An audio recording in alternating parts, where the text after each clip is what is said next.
Hey, good morning, good afternoon, good evening. Welcome to Yacach. Starting a new series called Before You Jump series. And I have some lovely couple that will be interviewing, some lovely couple that will be talking to. And I want you to be part of Yacach. Don't miss any episode that is coming up on this month of February. I tell you, you're gonna have some.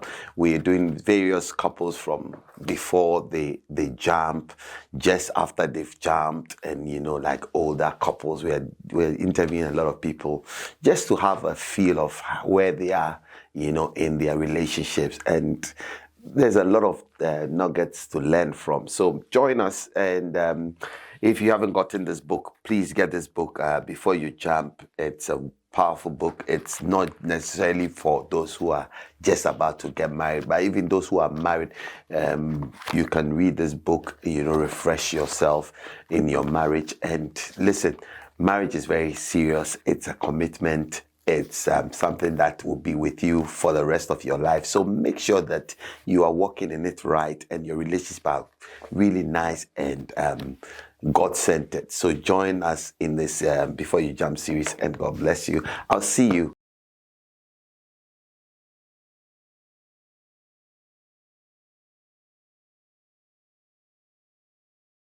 About relationships, we're talking about marriages, we're talking about love. And when we talk about love, these two, we have Minister Joel and Frances here, and we are going to be digging into their relationship, their marriage, their love. And I mean, for all of us who are already married, those who are thinking about marriage, those who are, in between marriage, you know what I mean? We are going to be digging into all those things to find out, how and when. This series is all sponsored by Before You Jump, the book, and we're going to look at your relationship. So far, how would you score your relationship out of 10? Don't look at it. Just where 10 is the most ideal, 10 is like Mills and Boone type of thing, and 0 is in the village. So how would you score? I think I'll give it's a strong 8.5 Oh wow. over 10. Oh wow. Yeah. Oh Yeah. wow. Francis, please be serious. Be serious. How would you score? Why are you looking at him? Oh, I thought he would explain why. Okay. No, Yeah, I'll come back and Okay. it's just a teaser to break the ice. Okay. I think I will give it a 9. A 9. Okay, so why 9? Wow, I thought it would go back. I would say that there have been a lot of unexpected things that have happened, in the course of our marriage, and I feel like Joel has handled it very well.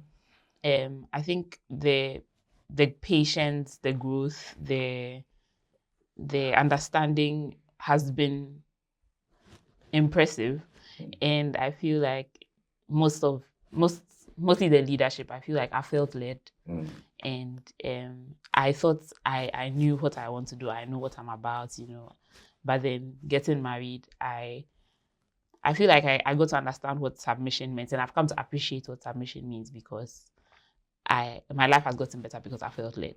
So I feel like that's why I'll give it a 9.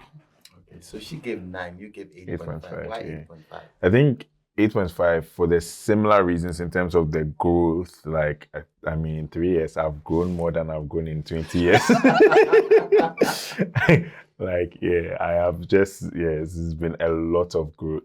It would have been higher, but I feel like in the 3rd year is when it just began to clock to me that I am also playing a responsibility of a father to her. No. Because first it's like I thought, we are partners, but I realized that I have to also be her father. So it's just like recently that I started to see how important that is and the benefits. Yeah, so I'm now about to start to grow in that properly.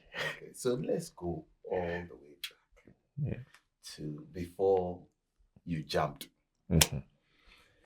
What was it that attracted you to Frances? What was it? So there's an interesting story here where Guys, exclusive. I mean, I believe I spotted her, but she thinks she spotted me.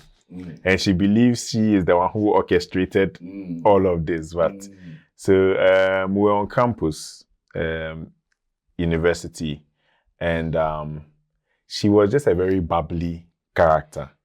Like, she easily stands out. You know, it's as if she doesn't have a care in the world. She's just happy-go-lucky, you know. And I'm a very serious person, but I see that and it's like, why are you just so excited? What is it that makes you so excited? You know, yeah, very excited all the time.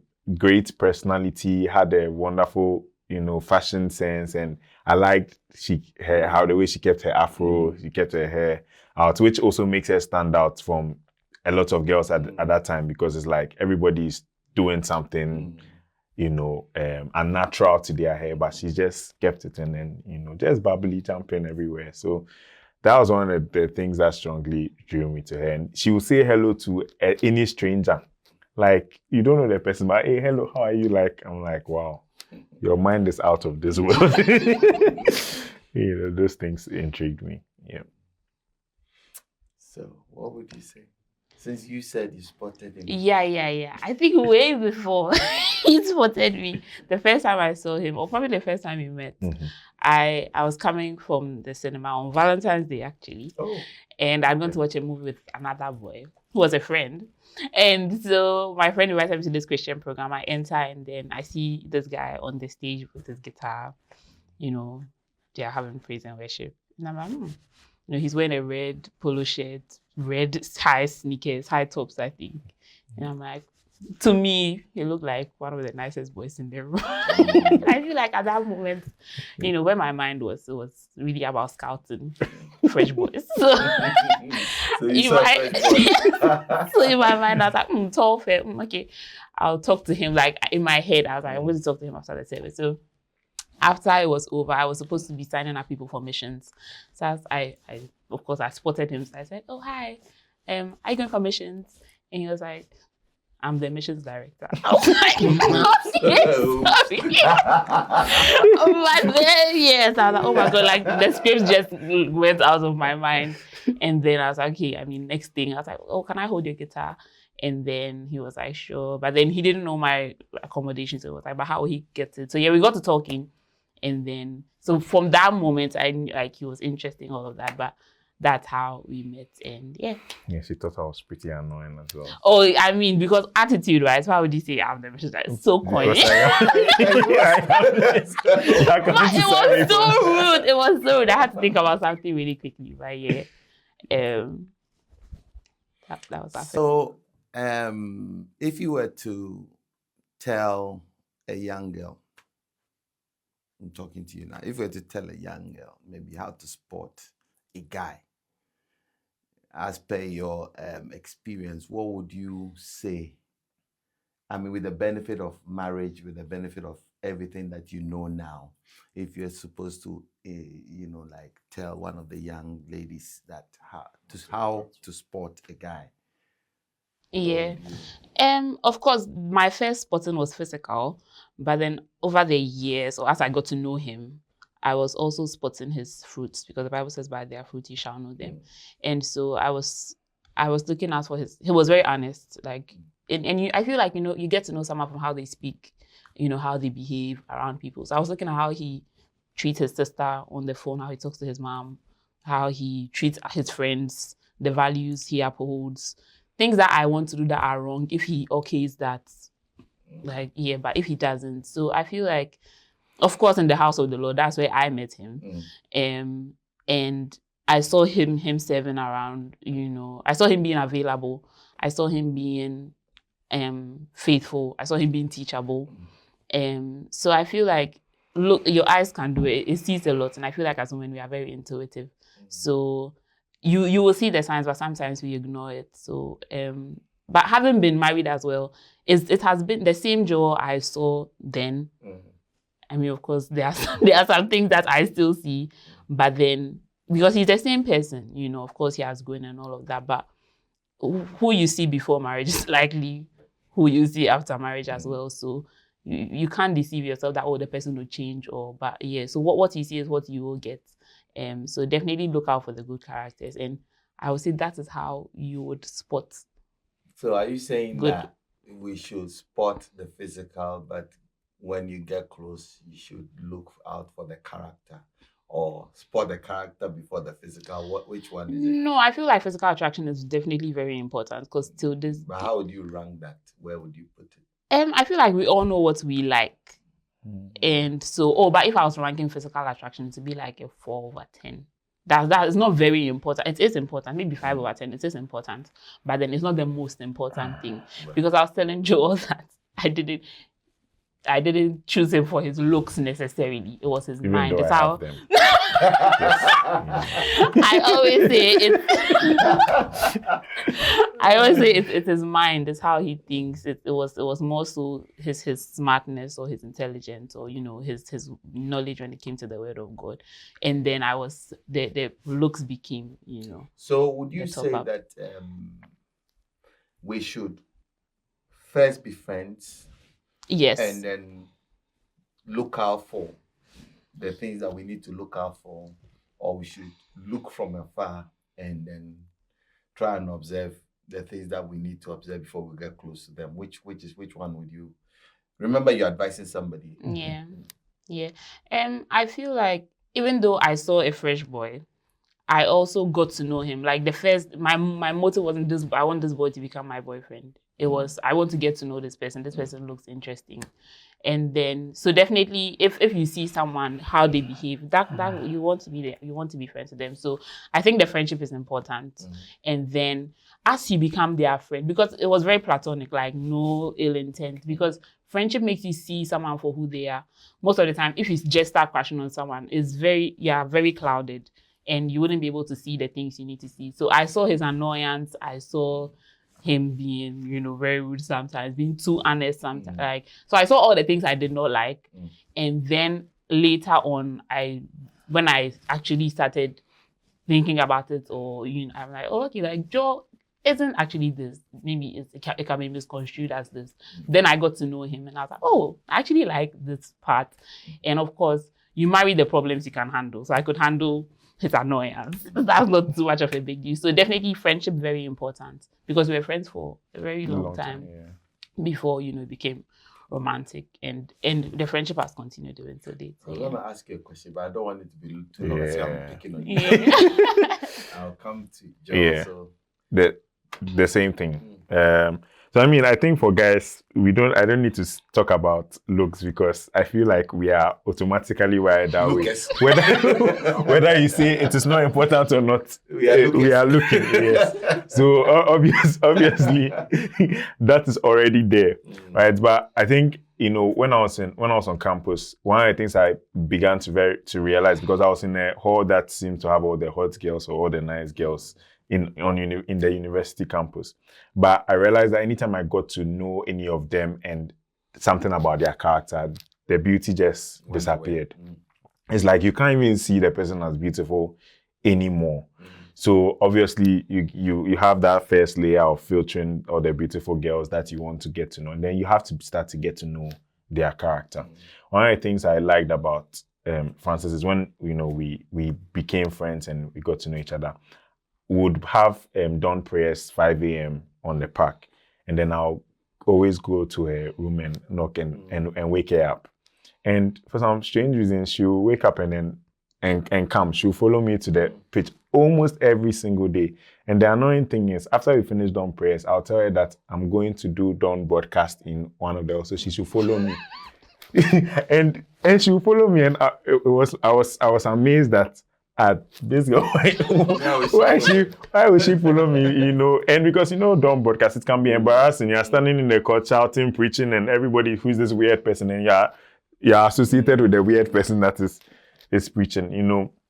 So some of these things. And I think another thing is, when it comes to the friendship, knowing the person in a group setting is very important than having just an individual friendship with them, because now you can see how they treat this other friend, and you know that this is who they are based on how they are relating in a group. Because we used to be in like a music band together, and then there was a song we're working on, And then she brought a verse, and I said that it's not good enough. That was one of the And they things she wanted me didn't. to go last, actually. That's the one And of the he things she wanted didn't to go like last. about me. Because I said it's not good enough, and she was very angry with me for a couple of days. You know, there was another time we went on a mission trip, and I went with a friend of hers, her roommate at the time, who was my team leader. I was team leaders with. And, you know, because we were in another country for 6 weeks, she saw all my tantrums, my flaws, like how I had issues with her and all of that. So obviously, she'll get to know about, you know, how, and that's realistic. You know that this is what you are dealing with, rather than, oh, the person fakes, and then you marry, and then it's like, yeah. Okay, so coming back to you, you know, most of the time, I hear this lady say that, oh, we are brothers, sister. Because when you're in a group setting and you get to know the person, sometimes it gets to a point where the ladies see the guys as brothers. So immediately they don't see any attraction there. They want to see somebody from outside, somebody they don't know, and they're attracted to those rather than these. So what would you say? I mean, from what you said, that you saw him in a group setting, you saw his weaknesses and his strengths, so you could, you know, like gave you information as to who he was.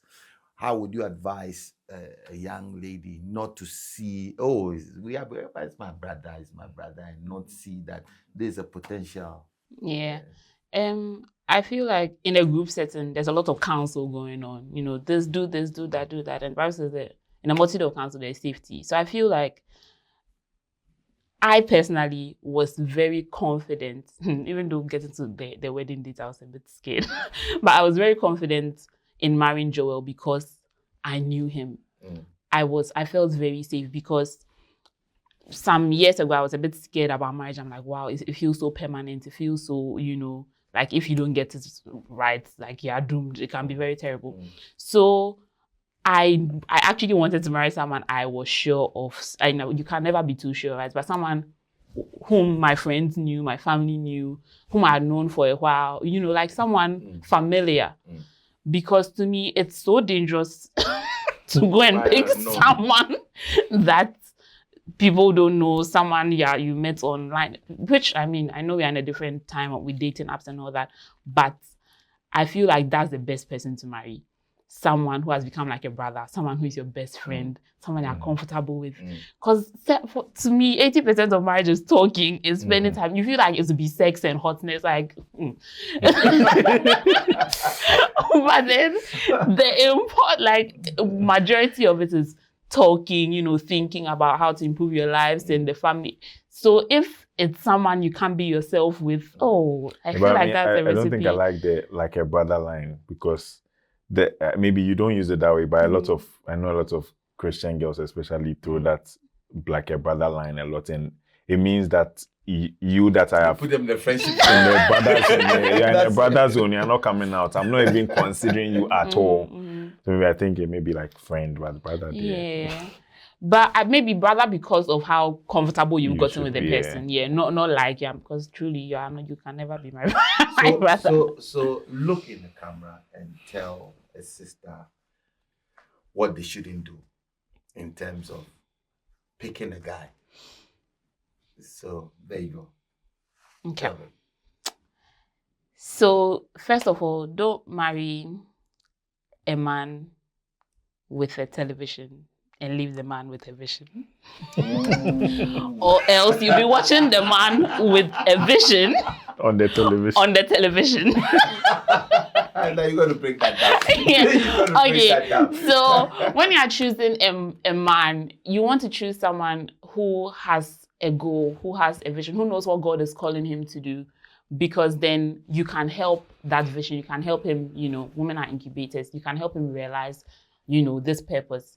A man with a television is a man who has the watches, the shoes, the cars, you know, he takes you to the nicest restaurants. But it's deeper. And if he's empty, if he doesn't really know what he's about, if he comes to church once a month, if he, you know, if God is not what he wants and all that he wants to achieve, then girl, don't do that. So it might be very exciting in the moment, but you want to know that there's so much more you should be looking out for. Okay, so Nice advice. now I'm not going to forget the television episode. I'm still gonna, after this, I'm going to ask for a little bit more clarity. But let's come to you. What would you tell a young guy, to look out for in, before they jump? What are some of the things they must? Yeah, I mean, I've thrown this word out a lot, and maybe initially Francis didn't understand or like it. But it's the word potential, because you will not be able to see everything you want to see. You'll be if you want to see everything, then you'll not marry.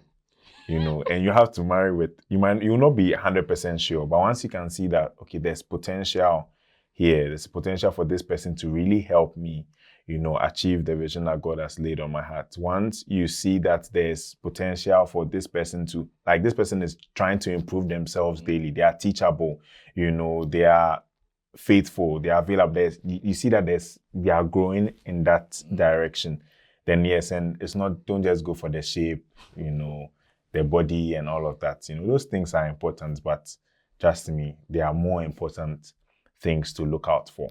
Yep. So that's how I would advise you, my brother, to, look out for a wonderful wife. That's great. I just realized that time is fast spent, and we haven't even scratched the surface. We haven't even started into marriage proper. Yeah. This was like more before you jump, and I thought it was important for us to do that for those who are thinking about getting into marriage.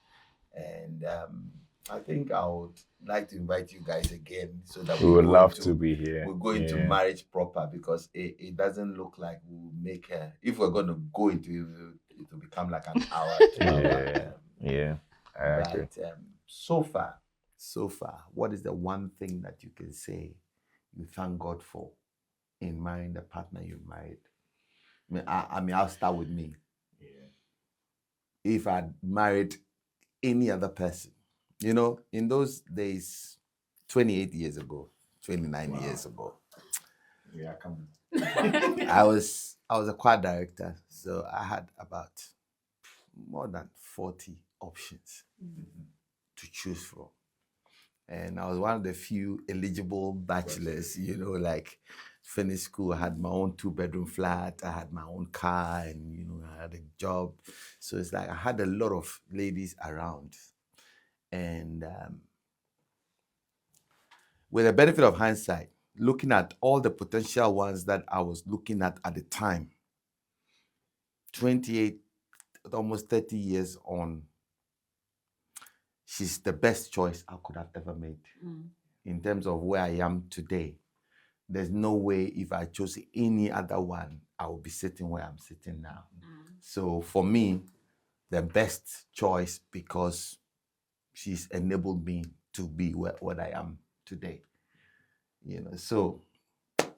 I mean, I don't want to copy you, but I think it's I would not lie, it's the same thing, looking at, and I mean, of course, you have the benefit of 28 years of hindsight. So you've seen where all these other ladies have dropped off. I mean, even just 3 years, and plus, how long you've been in a relationship, like, she's made me so much better, like so much better, and even in the areas where you think, oh, she's being annoying, or it's like, that's also an opportunity to become better.